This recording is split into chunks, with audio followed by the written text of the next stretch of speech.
Hello and welcome to Do It Yourself channel. Today I will show you where to find the option and how to turn off dim wallpaper when we are in dark mode option or function in Samsung Galaxy A55. So where to look for this option and how to turn it off. So first of all we need to go to settings, then we are looking for our wallpaper and style. And in here we have our dim wallpaper when in dark mode. As you can see, by default this option is turned on. But if you want to turn it off, we can do it from here. And of course, to turn dark mode, we need to go to display, and here we have our dark mode if we need it.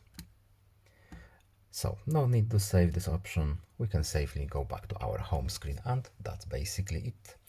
So I hope this video is helpful to you. Please leave a like and subscribe. Have a nice day and see you in the next video. Bye.